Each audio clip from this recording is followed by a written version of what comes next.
Welcome to another episode of the Flag Stays Down podcast. As we approach the transfer deadline, Chelsea continue to skid here. Not sure what's going to happen, but I do know we're a man down. Matthew was red carded earlier today. So, Parker, it's just you and me. How you doing? Yeah, shout out to Matt. Wish he could be here with us, but I think his kiddo took the red card, and Matt got the. I need to go take care of that business, and which is far more important than what we do here on Sunday nights. Good to be here on a Sunday night. It feels, you mentioned this earlier, but it feels like we became a Monday night pod for a minute there, just with schedules and balancing things out. But I am actually headed to Florida tomorrow for a work conference, so. Ooh, yeah, I know. I get to dodge the 30-degree weather with some, 60-degree weather, which should be nice. But when you have a kid, man, it changes everything. You don't want to be away as much. You want to come back home. So I've got I've got an 8 a.m. flight, and it's an hour drive to the airport on Wednesday morning. So you book the early flight because you want to get home, and then you're like, ooh, that's gonna be an early morning for me. Um, so that's fun, but that's a problem for Wednesday, Parker. Today, Parker's fine, and life is good, man. Got to watch a lot of footy this weekend, and then American football, which is on right now, as the Bills are playing the Chiefs. I wish the other game was a game as a neutral. It kind of sucked, but been a nice relaxing weekend, and just trying to soak up as much time with the kiddo as I can, and take care of some stuff around the house before I leave. And this is kind of like our last push. Little man starts daycare on Friday, and then Carolyn goes back to work next Monday. So 3 days a week working, going to a part-time schedule, and then doing daycare for the times that she's working. So it'll be another kind of shift dynamic of the household, but looking forward to it, and looking forward to him kind of getting socialized with other kids too, and things like that. So life continues to move and shake and change, but it's all good, man. How are you? I'm good.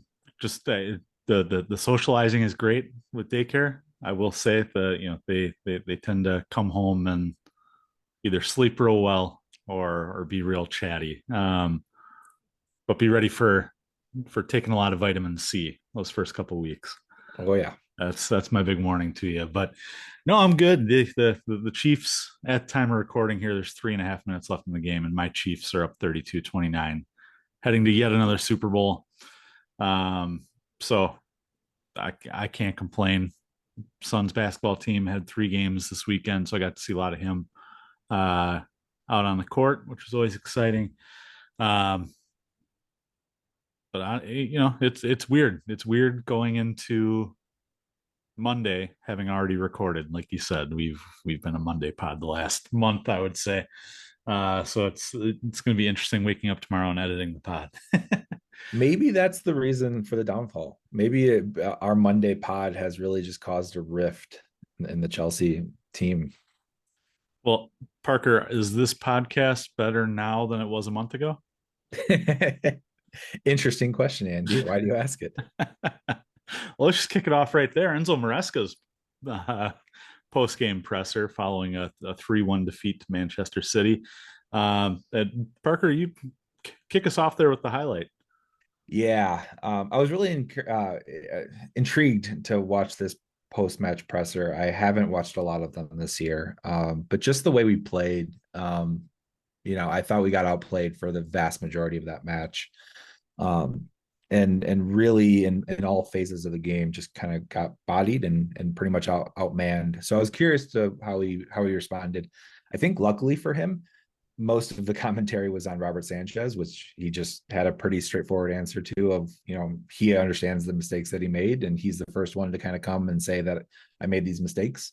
So I think he kind of gotten out where journalists need to think a little bit harder on the questions that they ask, because, I know sometimes you still have to ask them, but, when you have kind of an out answer, it just sort of defeats the purpose. But the one that got a lot of social media attention was that commentary on, I think we're a better team today than we were a month ago. And the results don't say that. You look back the last 6-7 matches. So 6 matches ago was the Fulham match. which was on the 26th, Boxing Day, which would have been exactly a month, right? And those matches in a vacuum are a loss, a draw, a win against Wolves, and then another loss.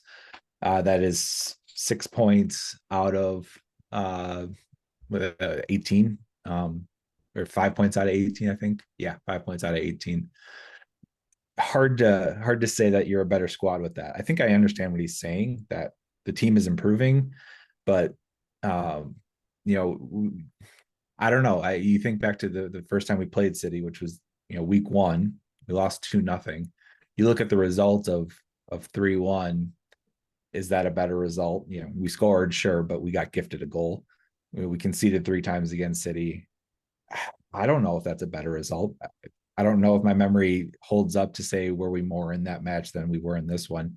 It's hard for me to think that we were any less involved because, like I said, we didn't have. We created a couple other opportunities. Main one being that Cole Palmer pass to Nico Jackson, which we can touch on a little bit later if you want. But outside of that, man, we didn't really create a ton, and City created a lot. They actually were fairly wasteful, in my opinion, of their opportunities. There have been a lot of matches where they have far less and take more advantage of. But that's the interesting part about his commentary, right? Are we a better team? I don't think so. I think we've taken a step backwards. I don't think we're a terrible team, but the form that we're in, plus the way we play against City, who's kind of coming out of a slump, but still not firing at all cylinders. Also very banged up City. Definitely not a full strength City. They took it to us. So hard for me to think that we're a better team today.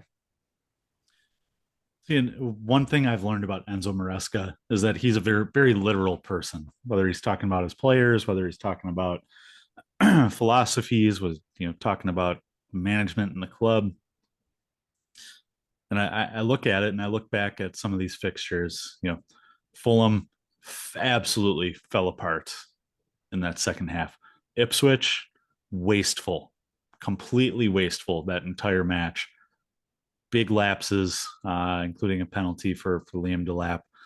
Crystal Palace, one where we go up early and then kind of take our foot off the gas and concede, and then things pick up. A slow first half against Morecambe in the FA Cup, drop 5 on them. Bournemouth come from behind to steal a point. Wolves concede, and then we were up against Bournemouth and then came from behind. let me have my agenda. All right. Sorry.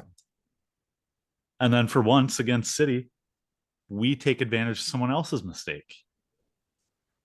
So I think if you look very literally, 1 month ago, which is when that slide started against Fulham, to right now, this team is improving. This team is in a better spot. They're fighting for things. They look a little bit better rested. Yes, there are still lapses in judgment. I'll put this loss on Robert Sanchez. I don't think it was a team effort in this loss whatsoever. But the Wolves goal, Sanchez. I'll put that one on Sanchez as well. The team by itself is in a much better spot than it was a month ago. And you talk about City coming out of a slump.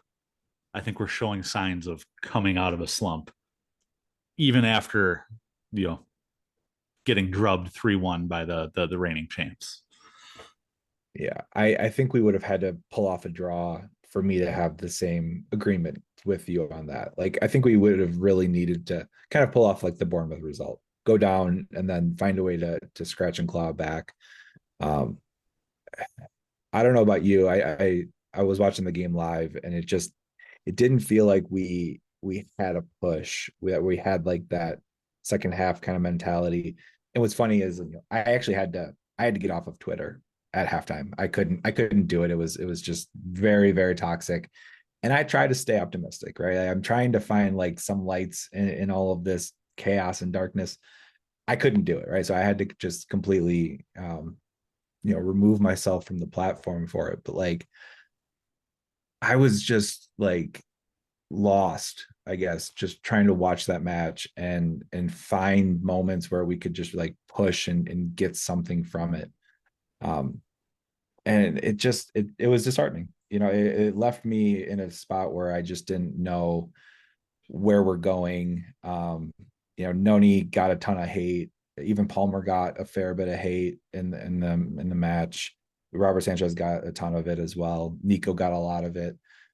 Some deserved, some not, but it's just like, yeah, the status of where our team is, I think we're still kind of on that downish trajectory.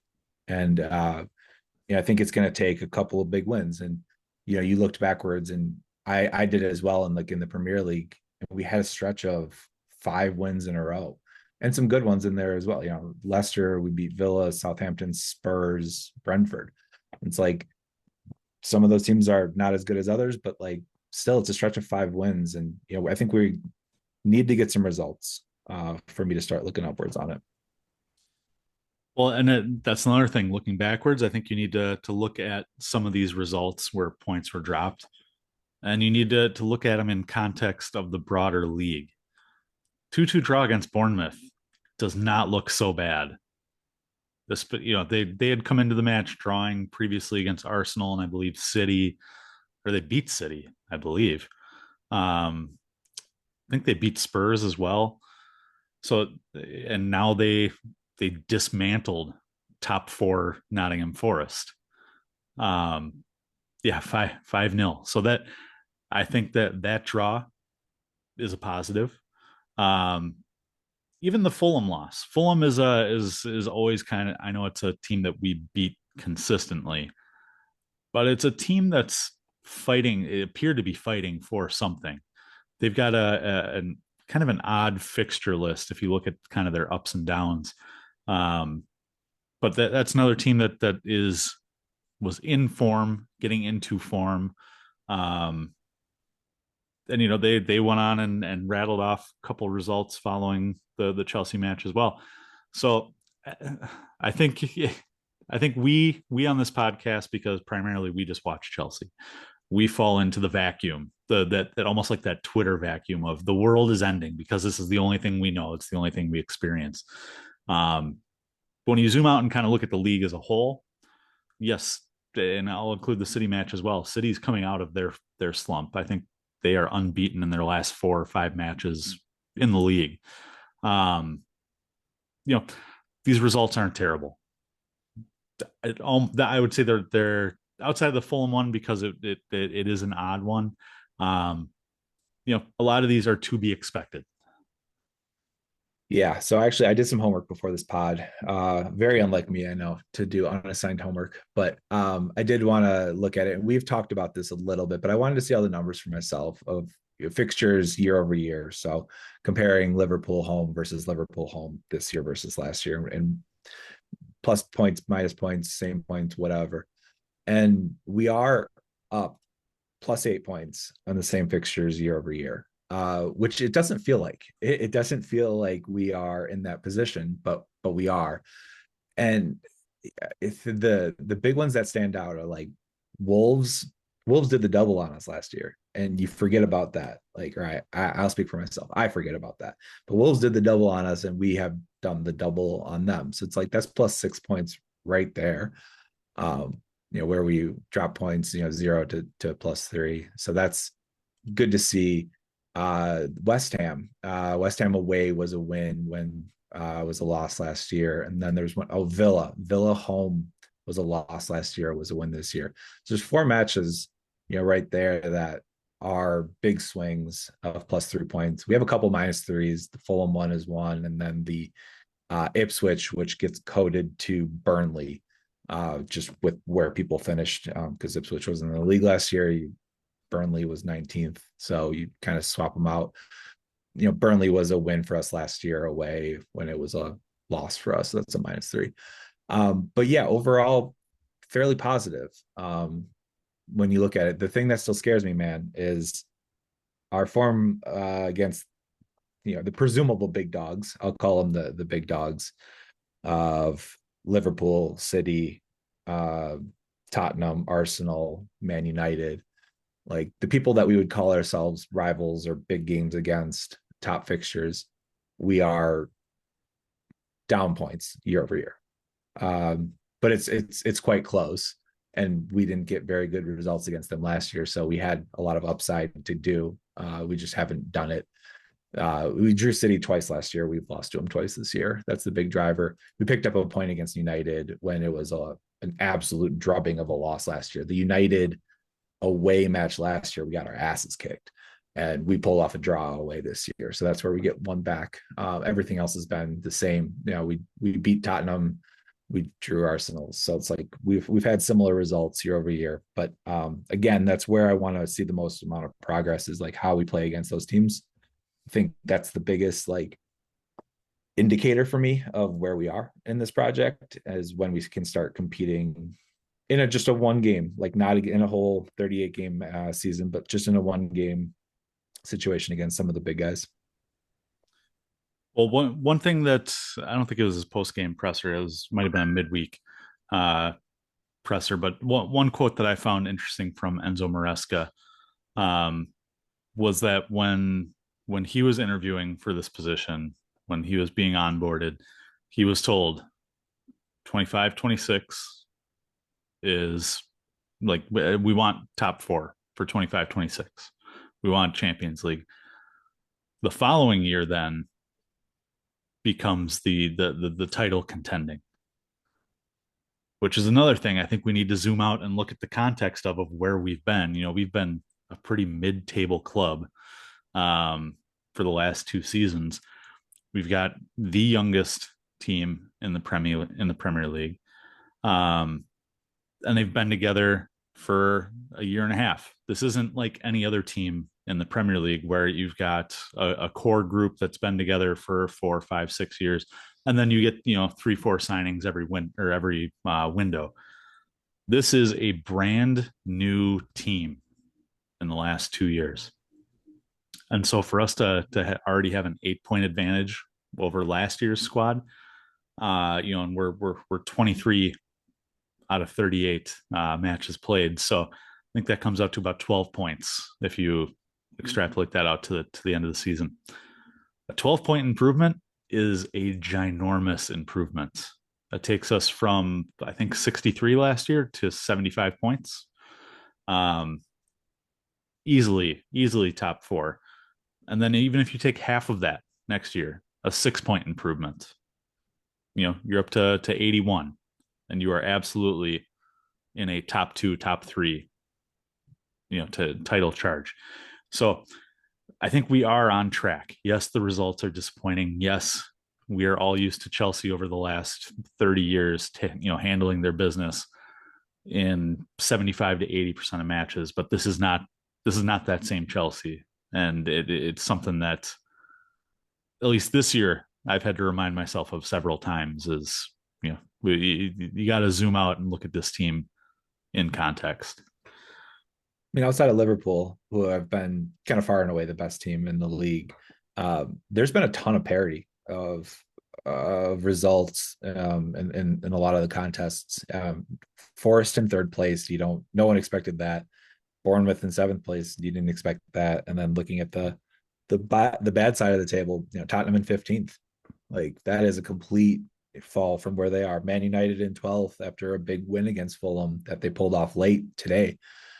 Something that you don't see a lot of. So I think the table is kind of indicative of what the state of the league is. I think neutrals can find it very exciting because each match is exciting and dynamic, and there's upsets been pretty much all over the place except for Liverpool, and I'll give Southampton the other one.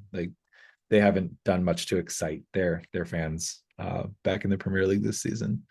The one thing that I wanted to kind of get your take on, because I had the thought, because Maresca, the way he says things sometimes intrigues me, and he's kind of like, I don't want to say hiding behind the fact that there's no expectations for this team, but I think he's kind of using it as a crutch a little bit to buy himself some slack, because he was in second at one point, and so I think all of us want him to do the same to kind of keep us there, right? Keep us fighting for second, third, and kind of keep pushing for it. We've slipped since then. We're in sixth, but where do you think we're finishing And do we think that's good enough? Because you mentioned Champions League football, and we're not there right now. We're in sixth place. We're close to it, but we're not there. Well, I was informed on the Shades of Blue podcast on Friday night, and if you haven't checked those guys out and you want to hear about City, make sure to check them out. But they informed me that with the UEFA coefficients and the way English clubs are doing in Europe right now, it's sounding like there's like a 95-96% chance that there will be a fifth English spot in the Champions League next year. And I look at the table, we're currently in sixth, but 3 points out or 4 points out of third. It's like you said, there's a lot of parity. It's very tight. Forest is going to drop off at some point. They have to. I know that they, like us, have like a 50-man squad, but talent wise, that squad is not as deep as some of the others. They have to fall off at some point.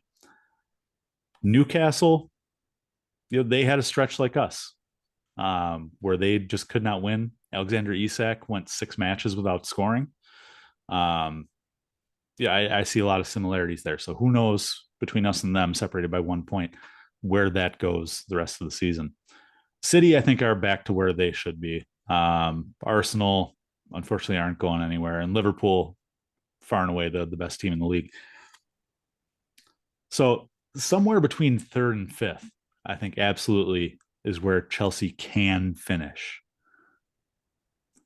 I am going to be safe, though, and go with my preseason prediction, which was seventh. Or maybe it was sixth. I don't remember. I think you were six. I think I was seventh. Something like there. We were six, and Matt was eight. Yeah. Okay, I'll go with six then, because I think the next natural progression would be Europa League for this squad, one way or the other.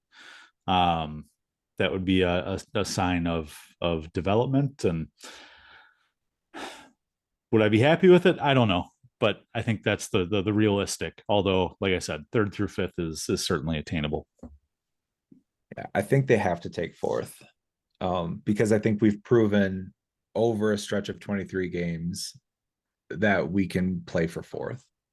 And part of that is the drop off. Like I said, I would have expected Tottenham to be playing for fourth at the start of this year, and they are nowhere near it, right? They're not even close to it. I disagree with you. I think Forest is the real deal. I think they might not finish top four, but they're not going to fall off. Like they're going to be good. They're going to take top seven for sure, I think. Oh yeah, and I 100% agree with you. Fall off was a harsh term, but yeah, they'll stay up there somewhere. Yeah, I think they've done an incredible job at where they were. Also a win. We beat Forest this year, I believe, if I'm not mistaken.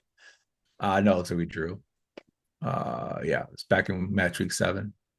I like having this up now that I can reference it. So I mean, again, a result that doesn't look so bad now, where it looked a lot worse when we didn't know what we know today, right?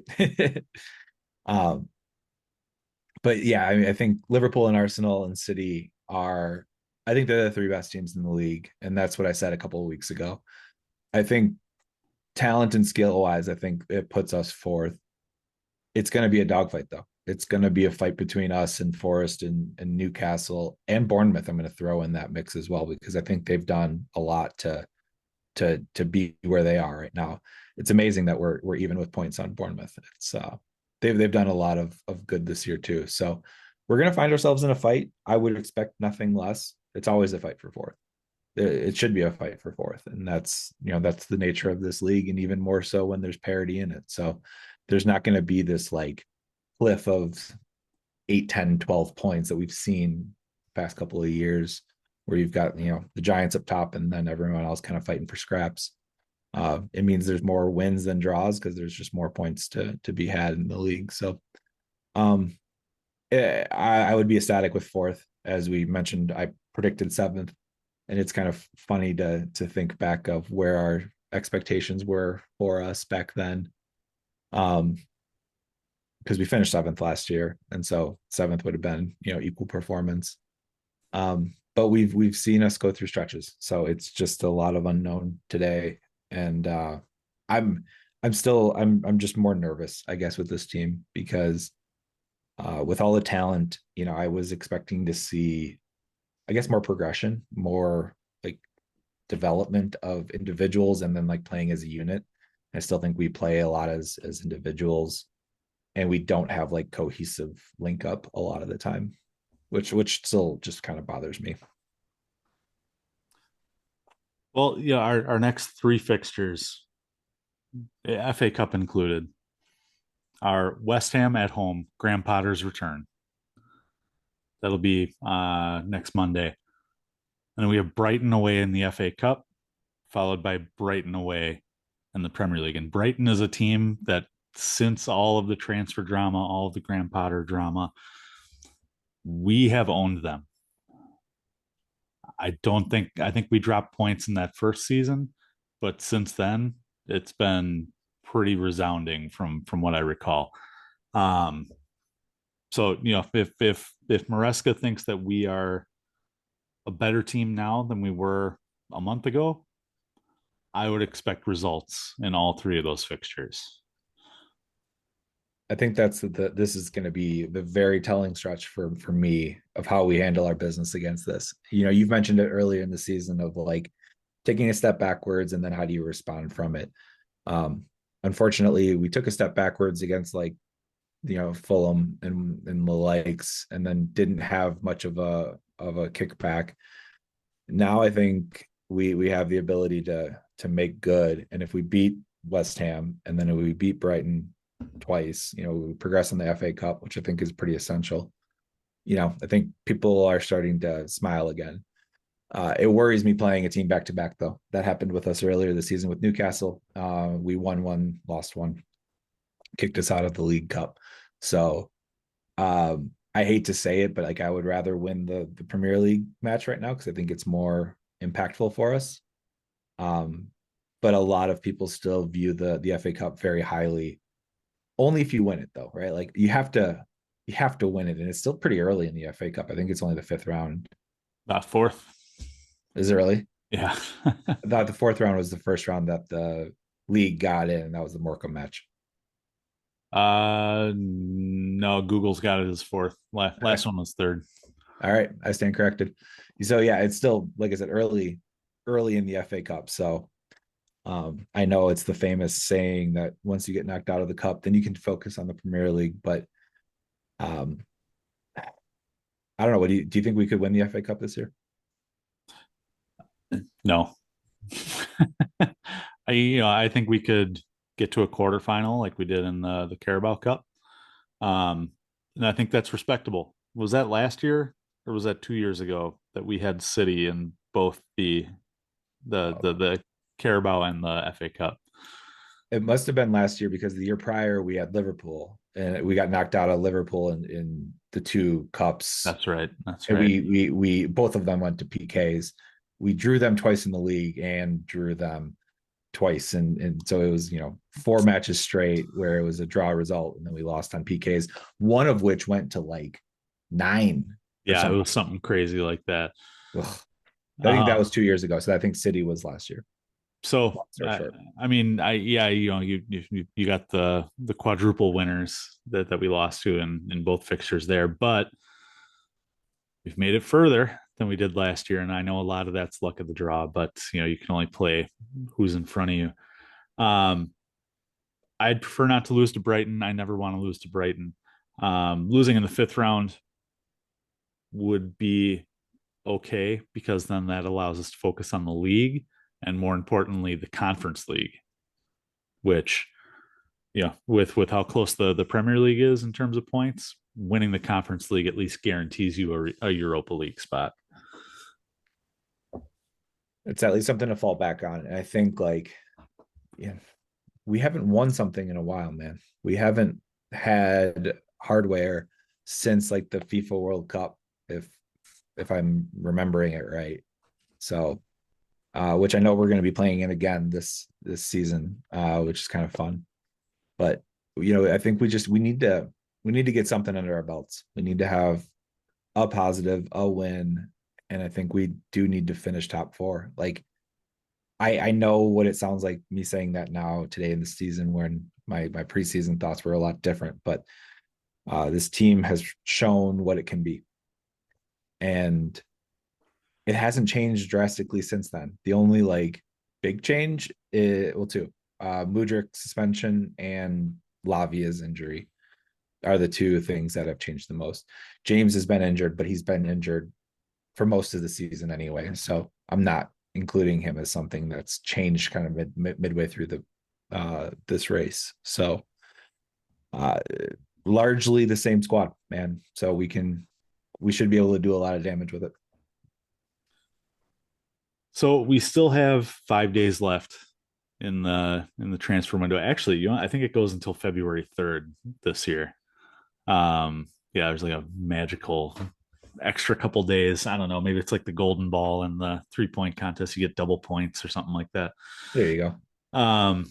So we've got about a week left, we'll say, of the transfer window. Fabrizio Romanos today says look for Chelsea to be active in the final week, which again starts today. So we'll see what happens there. Outgoings and incomings. He also says that Chelsea are actively putting together a plan for transfers for the future and for the present. Pretty vague statement considering we really haven't been linked to anyone over this January window outside of a couple names. Parker, if a move is made at all, where is that move made? What move do you think these sporting directors make? First of all, as opposed to what, Fab? Like the no plan, the fact that they're gonna just like draw names out of a hat. That's They're the they're, plan. they're planning for the past. Yeah, John Terry. they're recounting their sins and figuring out what they did, retrospectively. Sure. Yeah, like every team has a plan, right? Like of course they do. Um yeah, it's an interesting one. I know the names that have been floated. Um to me, it sounds like a left winger is coming or a left winger slash striker is coming. Um, one of the things that I've thought about during this period is I don't like the notion. Sorry, let me rephrase. I am starting to really dislike the notion of, oh, this guy can play here or here. It's like, I don't want that. I want like a left winger. I want a specific left winger because it hasn't done us very well to have like all these like super uber flexible guys who can go anywhere, do anything. It's the jack of all trades, master of none kind of a philosophy. But like I just want, if we get a left winger, I want him to be a left winger. If he was a striker, I want him to be a striker. I don't want him to be both, because then you get Nkunku's who fit nowhere. And then that's kind of, I know that's a harsh statement to make, but it sounds like we're linked to a left winger, whether that be Garnacho or Tal, um, is going to be kind of an interesting one. I've realized that I am in at least the vast vocal minority of people that want Garnacho on our team. Most folks, it seems, do not want him, want nothing to do with him, actually. Like, think he's bad for the team, think that he's not going to be it. But then I saw my boy Enzo Fernandez on Instagram, and he posted a picture of those two together, in shades, doing some poses, whatever. And it goes to what I said about the situation of them both being Argentinian. If Enzo can kind of keep him in line a little bit, I think there's still a player in there, obviously at the right price and obviously in the right situation. And he's not my favorite person in the world. It's not like I'm trying to champion something here, but I like the signing. It excites me more than a lot of the other signings that I've seen in the past. Um, not to throw shade, man, but it excites me a hell of a lot more than Kieran Dewsbury Hall. I'll just say that out loud. Like he does. He's a dynamic player. And so Tell, I still don't know enough about. I know he's getting frustrated with his minutes situation at Bayern. He hasn't featured a lot. Maybe that's because there's transfer news going on with him. Maybe it's not, but people seem to like him, so I'd give him a fair chance. And I think the left wing is still an area that we need. The other one that people are talking about is still an elite goalie. What do we do there? As our current goalie situation seems to be one that's not fit for a top four team. Just makes too many mistakes. Does good things. No one's kind of questioning him about that, but just makes too many mistakes for him to be a top four keeper. So I think those are the areas that we get if we get anything. It's goalie or left wing. Yeah, the left wing seems to be coming, and yeah, I hate to keep promoting Shades of Blue, but it's interesting. We don't get the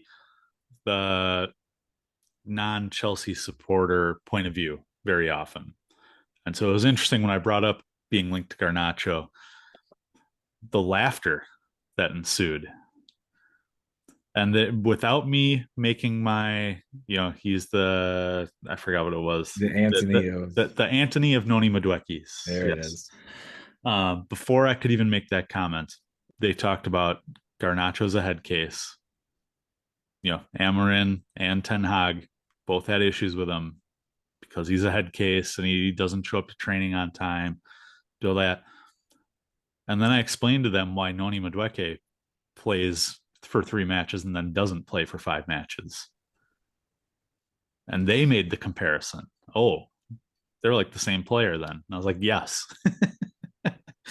um, but the more this window drags out, the more intrigued I am by that transfer. Not because I think it's going to happen, but because I think we are using Manchester United. The Matthias Tell story died maybe 7 or 8 days into the window. Um, they didn't want to sell. He was happy to be at Bayern. Um, Meanwhile, they're still working on an Nkunku deal. The story goes quiet. Now we're interested in Garnacho. Okay, Chelsea's interested. They're talking to Garnacho's reps. That drags on and on and on and on. Find out Chelsea never formally submitted a bid until about 2 days ago. Now the Matthias Tell stuff starts creeping back up. This is leverage. This is all Chelsea leveraging another left winger to say to Bayern, hey, we don't need your guy. If you don't want Christopher Nkunku, that's fine. If you don't want him bad enough to just pay for him, like that's on you. But we'll make it easier for you if you give us this player as a part of the deal. The Garnacho story is absolutely being used to rile up Bayern Munich. So that the whole story there has intrigued me. I think we get Tell on a loan with an obligation to buy or an option to buy, something like that. But I don't think we go out and get a goalkeeper. I think we are fucking stuck there, if I'm being 100% honest. Um, Sanchez is, he's the blue co guy at the moment, and he will continue to be. Jorgensen, I think, has potential, but I think it's a potential to be a good backup, a guy who can spot start every once in a while. Bettinelli's never going to do anything. Georgi Petrovic isn't coming back. We're not going to piss off Strasbourg fans more than they already are at us by recalling all of their players. So you got to look a little bit further down, and you got Mike Penders, who they spent 13 million pounds on for a 17-year-old 6'8" keeper. And you got Gaga Slonina, who just 2 years ago was touted as the best goalkeeping prospect in the world. We're banking on one of those two. I don't see us spending any more money on a keeper. So if anything, it's going to be a left winger, and it's going to be an experienced player who can play a 6, an 8, a 10, probably on a loan. It would be my guess. A 6 would be nice given the Lavia injury situation. It doesn't sound like he's coming back till at the earliest mid-March, right? Like something like that. And he again, like I mentioned a few weeks ago, was like he might be the key to this team. He might be one of the things that actually makes this team hum, and that when he's not on there or not out there, then we're definitely not as good of a team. So if you look back to the results, a lot of them include him in the team sheet, which is kind of an interesting one. The one thing about keeper man that I try to think a lot about is like I love having young prospects, 17, 18, 19-year olds, but not at goalie. Um, Goalies are different where they get better with age and they are, like the wines that I was recommending to you the other day. Like they get better as they age. I think it could be nice to get a 32-year-old goalie as just a filler for people to learn from, locker room guy and a person that can just go out there and make some solid saves. But I don't know. I'm not Sanchez out, like get the pitchforks out kind of a thing. I just, as I want to get to top four, a lot of the people that know a lot more about football than me say that he's not the guy to get you to top four. So one name that we were linked to real, real quickly and then went away real quick. Um, and we'll have to ask our buddy Ty about this one, but is Gregor Kubel, keeper for Borussia Dortmund. They're struggling this year. They've now fired Nuri Sahin as their manager, looking to bring in all kinds of players on loan. I think they're having financial issues, would be my guess. But it is at 28, it's still relatively young for a keeper. But is he somebody that you would be willing to go out and splash cash on to bring in and hold down the fort for 3-4 years? To be quite honest, I'd get him for 3-4 months, like you said. Even if it was a loan, great. But like, yeah, I think someone with some top flight experience that our young guys can just learn from. I think you need goalie coaches, right? And you need kind of player coaches, which it's kind of a goalie union out there. It's hard as a 17-year-old playing arguably the most difficult position, just from a it's feast or famine, and you get judged on your mistakes more so than anywhere else. I mean, center back might be the other, exception to that, where if you make a few like big mess ups, you get critiqued for that. But goalies, if they do their job, they get applauded. They have to pull out, miracles to get lauded. And if they make mistakes, then they get crucified. So it's mentally, I think, the toughest place to play. And the mental toughness, the mind gameness. We need a Thiago Silva between the sticks. We need someone up here who's got it, right? And if that's a 29-year-old who's got experience that we can get, I'd say get him. Like I would be, if news broke tomorrow that we got a keeper with that fits that bill, I'd be happy. I wouldn't be like, what the fuck are we doing?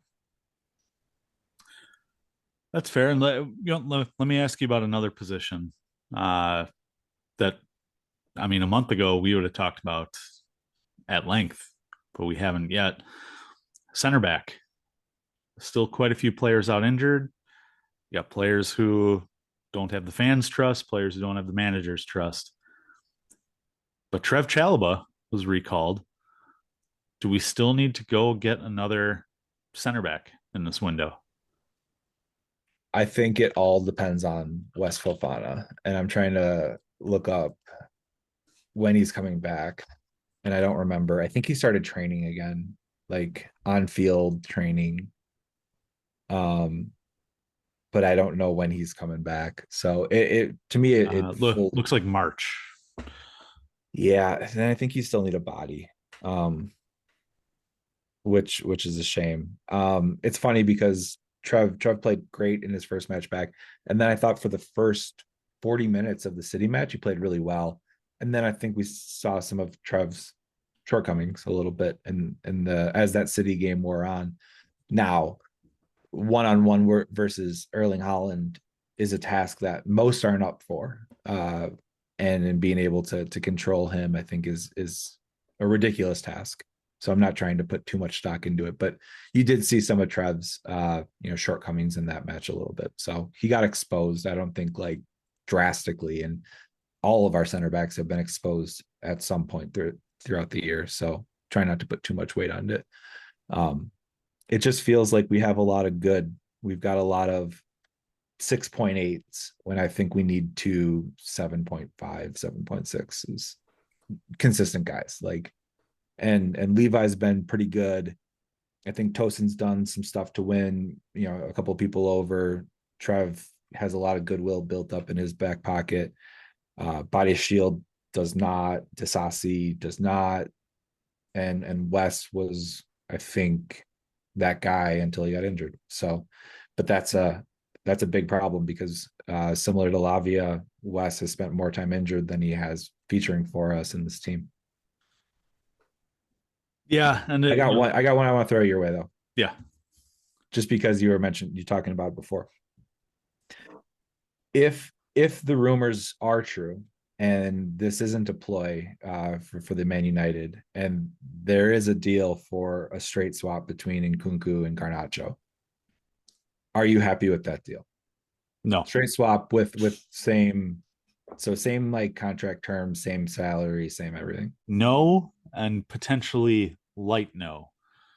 Are we getting any money in that deal as a part of the swap? Nope. Then no, I'm pissed at that deal. And the reason for that is Nkunku is going to go and play behind a striker at United, and that is his position. We for a while there was people talking about selling Enzo Fernandez.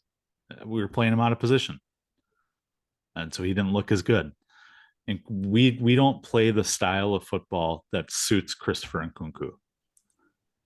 In terms of squad makeup and all of that.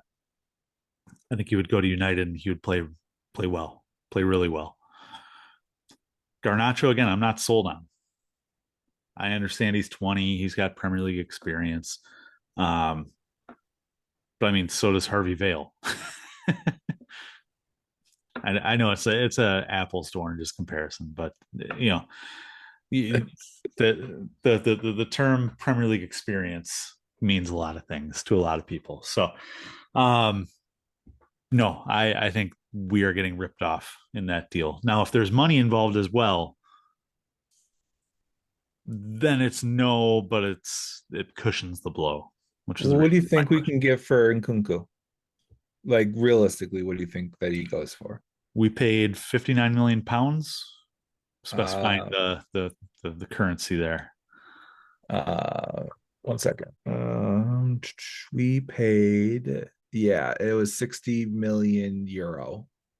Okay, so like 55, probably 54, somewhere in there pounds.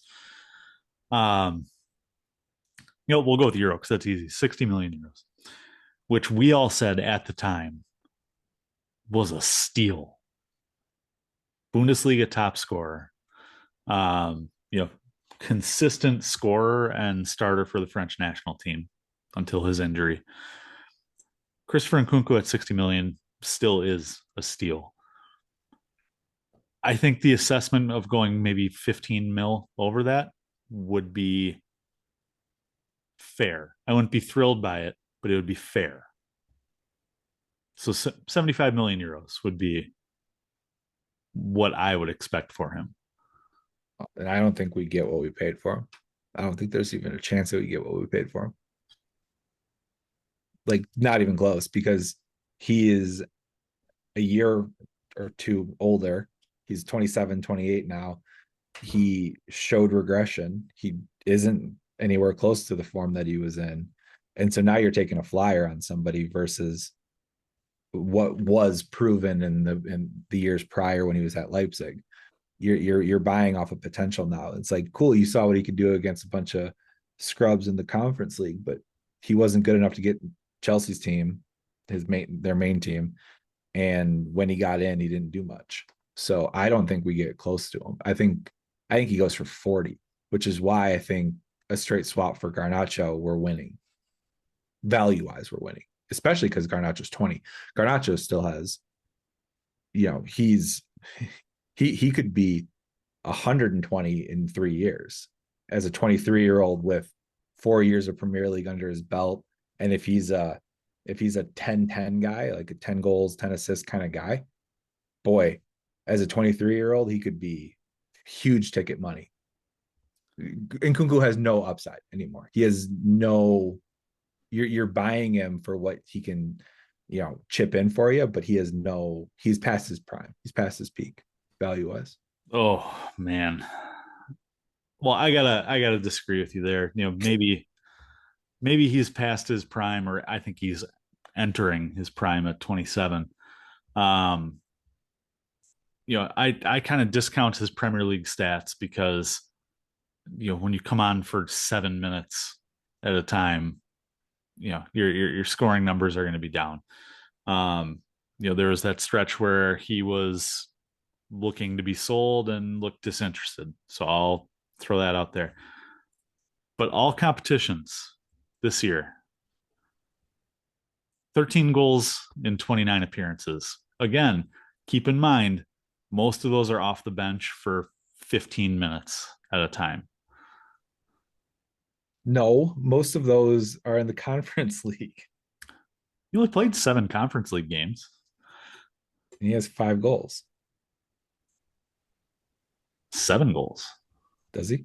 Oh, Yeah. I'm sorry, 5. He's got 7 goals in the conference league, 3 The in qualifier guy. It was separated qualifier versus conference league. Got it. There's uh, 7 goals. 3 in the Carabao Cup, 1 in the FA Cup, 2 in the Premier League. Yeah. The Premier League stat that I don't like is minutes per goal in the Premier League is 210 minutes per goal It's about every third two and game. a half games. Yeah. It's 19 appearances, 2 goals, 1 assist. But minutes wise, to discount your comes in for 5 minutes at a clip, he played 210 minutes per goal. He played a total of 419 minutes in the Premier League and has 2 to show for it.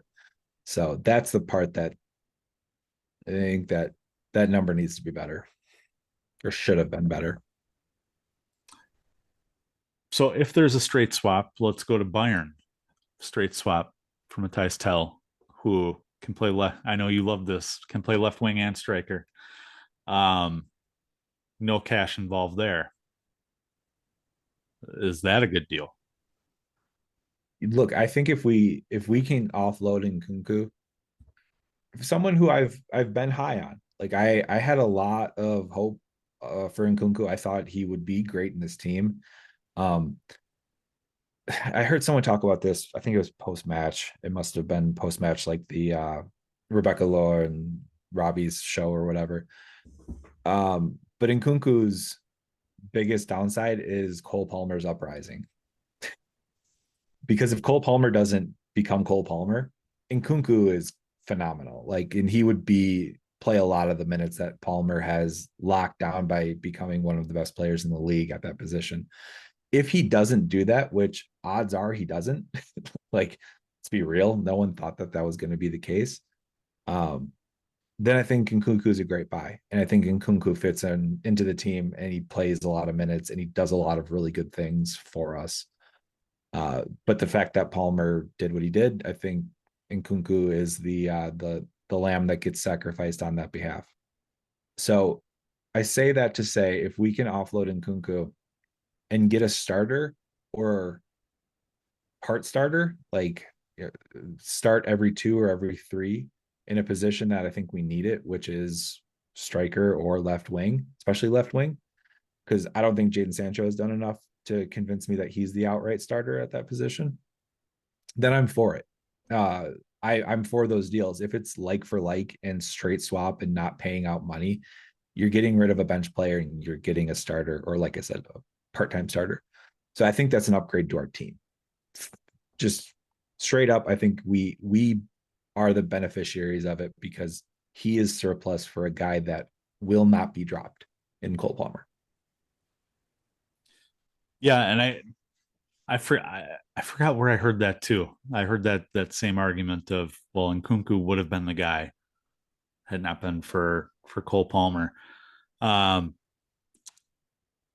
and I can't remember what podcast it was, but they said something to the effect of the two people who are right for each other can date at the wrong time, and they need to separate. And it's just that happens sometimes. there's a good player in there in Nkunku. Maybe he was bought for a Graham Potter system, or maybe even a Pochettino system. Um, but things change, and the way he plays, the position he plays, does not fit into the system that we're in right now. Um, so yeah, I think it's good if we can offload somebody who's not going to play. Um, for somebody who maybe fits a little bit better and either can start or will work their way into starting. Yeah.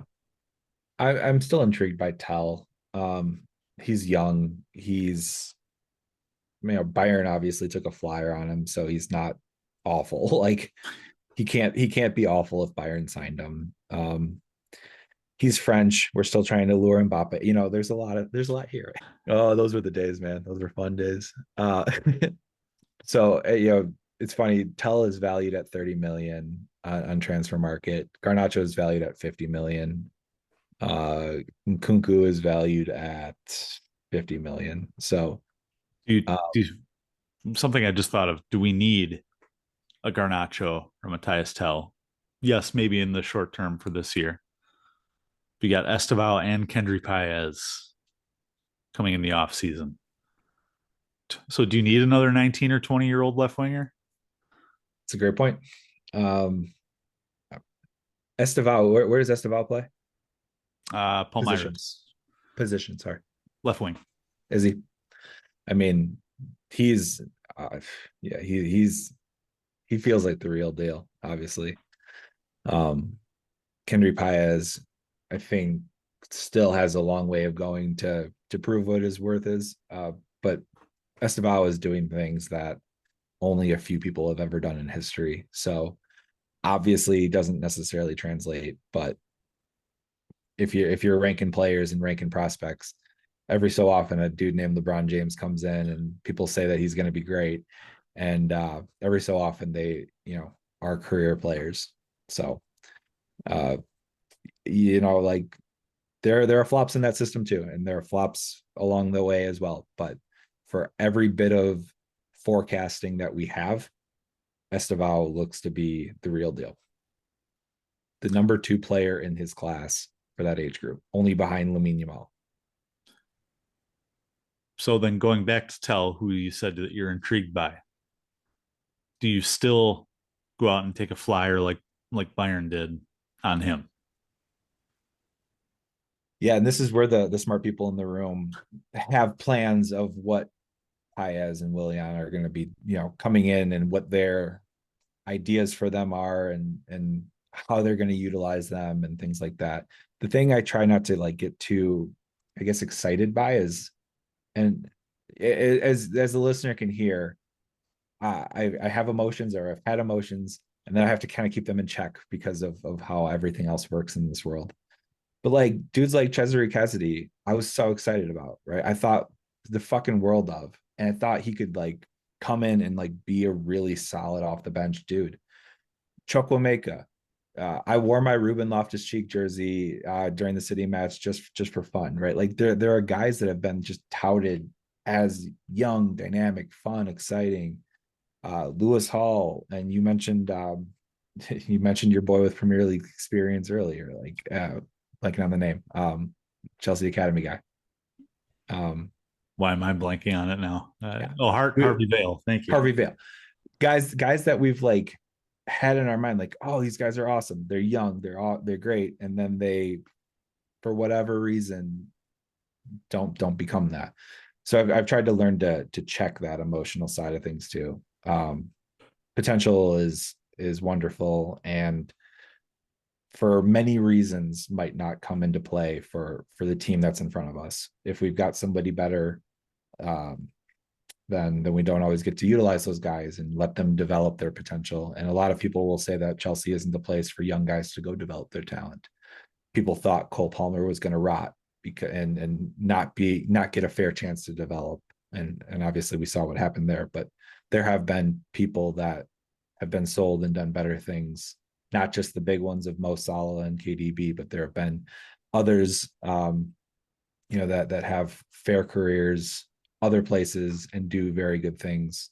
Hudson Odoi is one that comes to mind, who's had kind of a resurgence at Forest now, after he was a big name prospect for us at one point, or big name, young dynamic talent.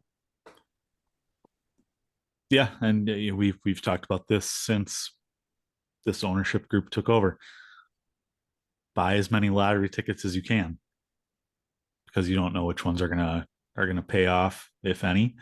So the more chances you have, the better. I do think, like you said, Estevao is in a special class. I think he'll at least have the talent to play in the Premier League at a very young age. Um, but Mattys Tell has been playing in top five European competitions since he was basically 16. Um, it's a nice fallback. And we don't know what's going to happen with Mudryk. I'm kind of expecting the worst with his situation. So, um, if he's not going to be a player that we can kind of put some stock into, then we need more. All right, well, Parker, that's pushing us towards the hour here. We didn't really talk about the match at all. You got any closing thoughts about the match? I talked about the match a little bit. It wasn't great. Um, there were errors on both ends that cost goals. I just thought City were far more asking the questions than we were. Um, I think it's a much different game if Cole Palmer squares that ball better, and or Jackson takes it first time on his left and puts it in. I think both were kind of equally at fault for it. It's a different game, but using hindsight, like, I don't think that seals it. Some people are like, "Oh, that seals off the game." It's like, are you kidding me? I'm not comfortable with a 2-goal lead against City in the 81st minute, let alone the 20th. You kidding me? So yeah, I think we have a better shot of getting a result if we're up 2-0, obviously. But the way we played was not good enough to get a point. I don't think we deserved a point. I thought City deserved the points, and it was a very frustrating game for me to watch. That's why I have to do other things to make me excited and not be a cranky asshole on this podcast. Parker doing homework to stay sane. I like it. All right. Well, again, shout out to Matt and hoping his family has good health the rest of the week here. Um, but Parker, it's been a pleasure chatting with you. We've got let's see, like I said, West Ham coming up next Monday, so we'll go back to being a Monday pod next Yeah, week. I think we're gonna have to. Do you have any closing thoughts for the listeners out there? Zoom out. Again, look at everything in context. Like you said, social media has been awful this week. Not even this week. Last couple weeks. Yeah, Zoom out, big picture. It's a game.